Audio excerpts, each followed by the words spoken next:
Hello, hello, everybody. I'm so excited for today's interview on the Mindset Manifest Business Show. We have got our gorgeous Kathryn Askew with us, and she's going to be telling us all about root cause therapy. I'm so excited because I know nothing about this, and I love learning all the new beautiful things.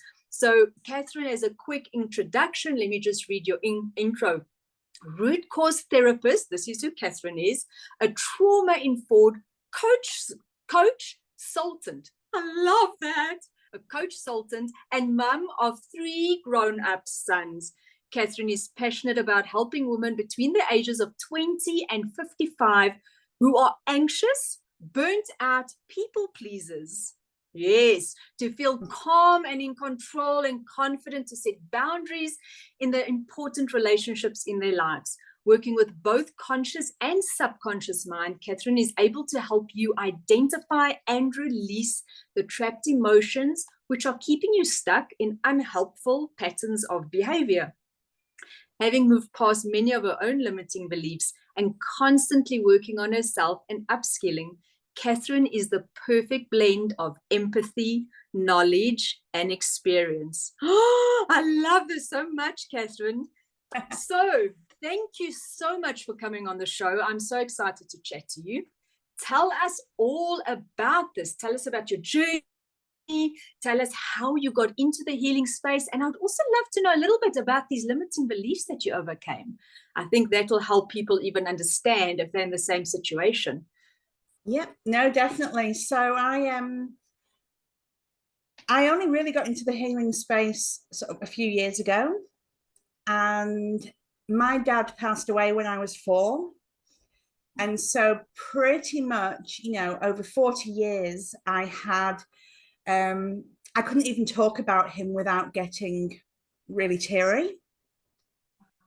And one of the things that happened with having lost my dad so young is that some more controlling elements in my extended family had a little bit more influence over my sort of childhood. And yeah, I basically spent 30 years just feeling like I didn't have a voice and I wasn't able to have my own opinions. Yes. And so sort of going from that, and then I had bullying. I was bullied as a teenager and as an adult. So I've sort of had quite a lot that's happened to me. And up until a few years ago, I was just, there's no way you would have got me on this for a start. I spent like over 30 years where I just would not even, I had a crippling phobia of speaking in front of people. Wow. So I would never have even done this. This is a big step forward that happened for me in the last few years. Celebrating you, girl. I love that. But yeah, I used to work with children with special needs and with toddlers. I did some nannying. And then because I ended up with bad back problems and ankle problems. And after having an ankle operation, I thought, well, do you know what? I've been wanting to do life coaching. I'd thought about doing it for a long time, but I'd never kind of got the time to just get on with it. So I thought, do you know what? I'm laid up here. Let's get on with it. So I got a diploma in life coaching. And then what I discovered when I just started working with people was so many people were coming to me for coaching, but coaching is very future focused. And so often they were having excuses, reasons why, oh, I can't do that because such a body will think this, or I'm not good enough to do that, or, whatever it might be. And I kept seeing that pattern where there were these beliefs that were holding them back from even being able to do the coaching.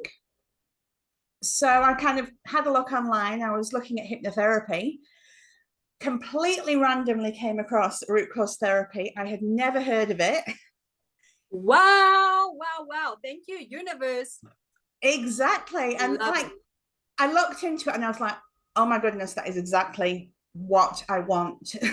So yeah, I did. I've done both the levels 1 and 2 in that, and pretty much, yeah, that's I've not kind of looked back from that point of view since.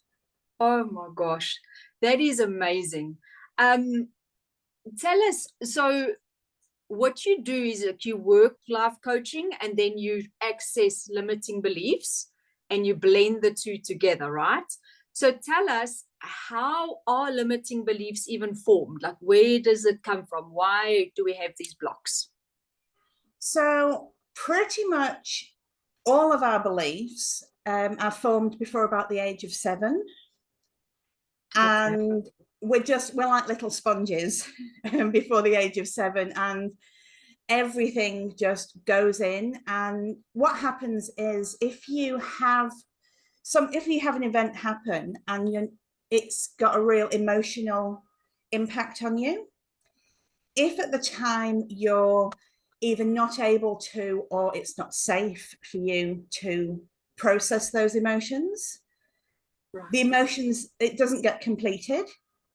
And so what happens is you end up with, to give an example, say someone put up their hand in class, and they got the answer right, and someone else is going, oh, you're such a swat, oh, you brainiac, or all of Sure. that. If this child was particularly sensitive, that might really have an impact on them. And what that can then create is a belief that, well, I fear success because when I got something right, I was made fun of. Or Even, it's not worth sorry, trying. sure. Yeah, and even I think, I'm not going to say even worse, because I think both situations are the same kind of crappy. But even if you put your hand up and you're brave and you get the answer wrong, and someone goes, dummy, it could just have Exactly. such a massive, massive impact on you. Yeah, that's very interesting. And so Very what interesting. that Mm-hmm. sorry, so what that does is, it actually it's like that emotion.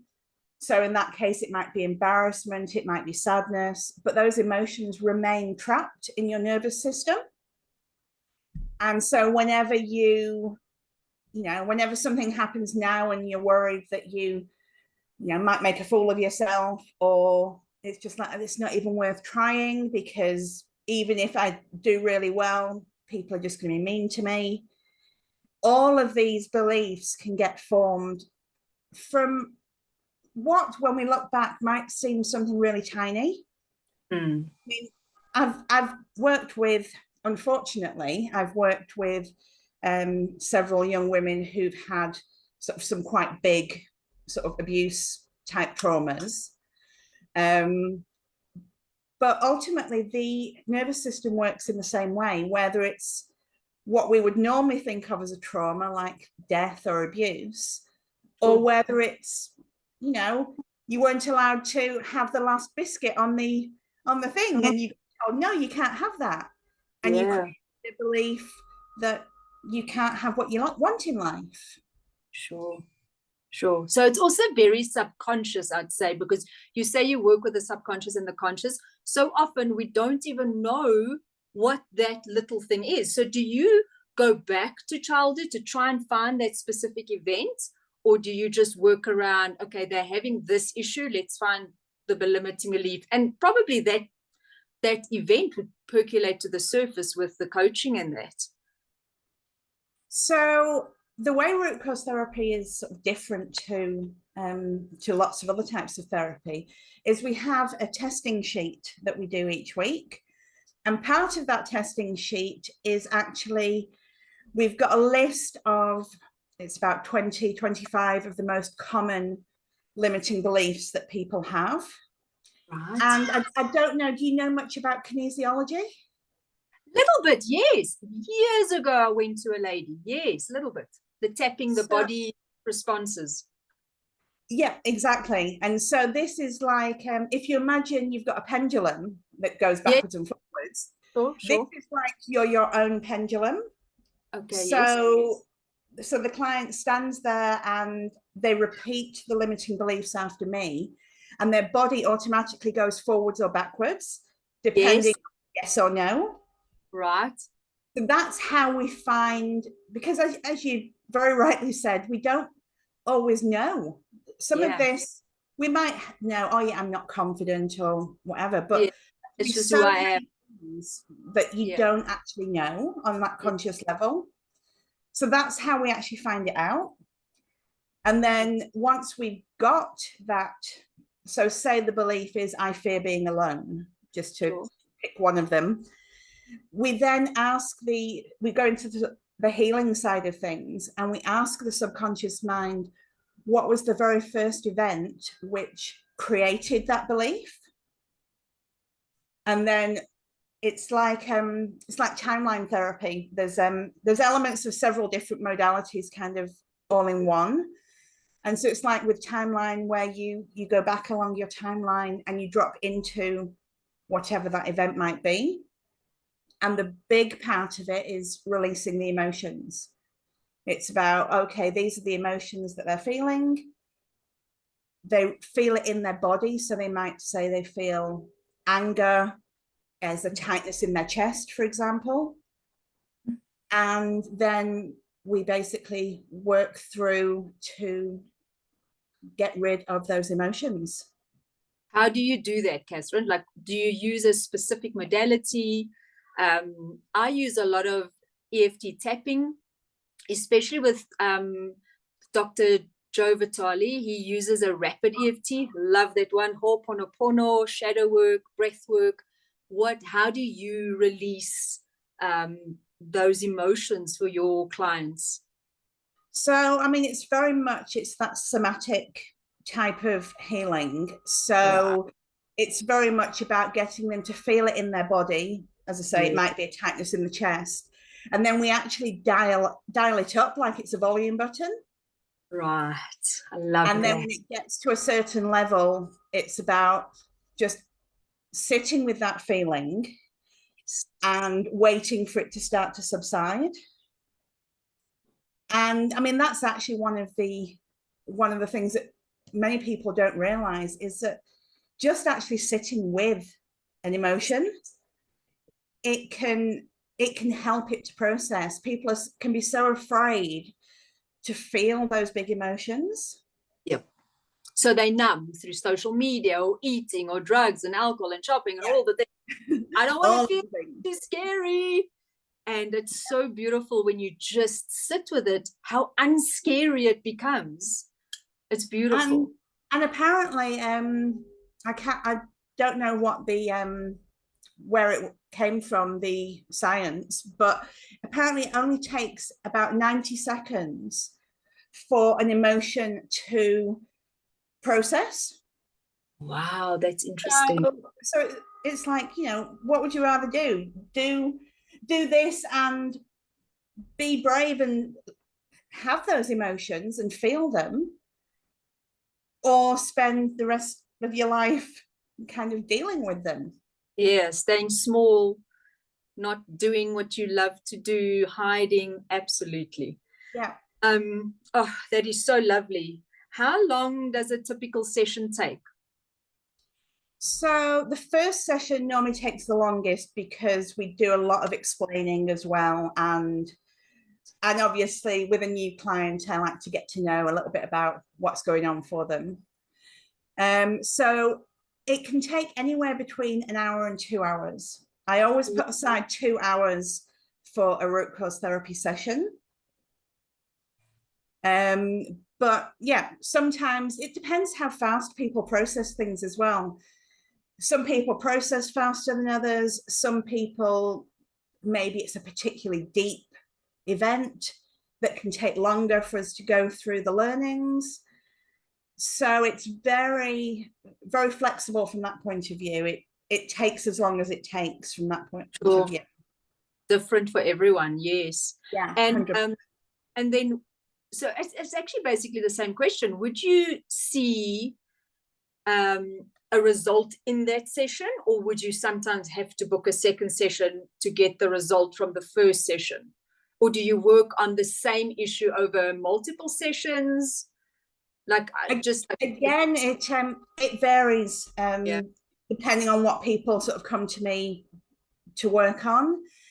I normally book people in maybe for an 8-session package, because it's one of those things, it's not an overnight fix. Yeah, it's like just commit, let's go. Because so many people book one session, go, oh, I don't have time, because it was discomfort in their body, right? So their ego mind's going, no, I don't want to, we're gonna die. So, yeah. Right. So it is so smart to say, no, come, 8 sessions minimum, let's get this done. I love that. And I have had people who, after the first session, they've already felt or seen some change in themselves, depending on what we've worked on. But again, it's one of those things where so many things are connected. So we might work on one belief in the session, but it might also have a knock-on effect on clearing some of the others as well. Yeah. And of course, for those people who do have what most people consider traumas, the big traumas, they take a lot more work. And I never go straight to, if someone comes to me and says, hey, I've had, sexual abuse or whatever, I never go straight to that event in the first. Normally I do a couple of sessions with them first to get them, they need to be comfortable with me, they need to be comfortable with the process. I don't want to go straight into something huge. So again, yeah, it's very, very, everything is tailored specifically to each individual client. Oh, that is amazing. That is really amazing. So you mentioned that you want to give the audience a free ebook. What is an ebook? Wow, well, I want to read it right away. So the ebook is called From Stuck to Unstoppable. Ooh, nice. And it's very much, it explains how the nervous system works, how when things happen to us, we go into that fight, flight, fawn or freeze. So it talks about those sides of things. It talks about just how your nervous system is, the whole point of it is to protect you. And it explains how that works, but how that can also mean you're kind of running with an outdated computer. Yes. Really, in your day-to-day. So it talks about all those kinds of things. And it also explains some of what I've explained today, of how root cause therapy can help you to move past those things as well. Right. And does it bring in the people pleasing? You know what, I can guarantee the majority of our audience going to be, I'm a people pleaser, because I feel the empaths and the light workers and the people pleasers generally attract to this kind of discussion. So does your book go into the people pleasing as well? I mean, we've all been through, I just know it, we've all been through the people pleasing thing, like, please love me, please accept me, I'll do anything for you. And in the meantime, you burn out. So do you address that in the book as well? So not so much in the book, because the book's more just generally in terms of how limiting beliefs can form and store in your nervous system. But what I've found is that by working on those limiting beliefs, people start to actually move on from the people pleasing. So maybe they didn't feel good enough or didn't feel worthy of love. If we can work on those things, they're much more able to set those boundaries and to be able to say, do you know what? I'm sorry, but no, I can't do that. And feel good in your body when you say that. Yes, not feel guilty. Yes. I know that feeling of saying something, like setting that boundary, and then walking away and feeling so guilty for 2 weeks afterwards. You can't stop, and that, I think it's so beautiful when you can release that and have the tools to do it as well. Oh, so that is absolutely lovely. Everyone watching, I'm going to be dropping the link for the ebook in the description below. Please go and click it, get hold of that book, read through it so that we can really work through these emotions. And I'm also going to be dropping all Kathryn's ways of getting hold of her, all the social, all the beeswax. Get hold of her, follow her for more absolutely juicy information. Kathryn, thank you so much. That was so insightful. I'm just so excited about this whole thing, diving into it a little more, seeing what you're doing. And is there anything else you'd like to add before we say goodbye? I think probably just the fact that it can feel confronting to, especially if you know you've got big things that have happened in your life. It can feel really confronting to be like, okay, I'm going to deal with this. But I mean, I think I was my own first client, is what I always say. 100%. Because, you know, I spent 30 years unable to talk in front of people, and I spent 40 years unable to talk about my dad without getting upset. And now I'm doing both. So I love that so much for you. Oh, what an inspiration. Honestly, that is beautiful. What is a tip you can leave the audience with? Probably just what we were talking about then, which is that it is okay to say no. You don't need to feel guilty about it. You don't even have to explain your no if you don't want to. Right, yes. It's the explanation not, that gets you all anxious. and it's not about you being mean. You're not being mean. You're actually just looking out for yourself. So yeah, that's probably the biggest tip. Just, yeah, self-care and recognizing that it is okay to say no. Yeah. And I think also just having the knowledge that if you've never acted like that before, people are going to go, whoa, what's happening? And they're probably going to push against that boundary, right? So it is just to find the grounding in the confidence to say no in a beautiful, loving, respectful way, and then back off. Yeah. You know, right. And yeah, as you say, people will, if they're used to you saying yes all the time, there might be some pushback, and that's probably going to be really uncomfortable. But saying no, and sort of putting yourself first from that point of view, it's a skill like any other. It takes practice. So yeah, you just need to start doing it and continue to, I guess, hold those boundaries. Yeah.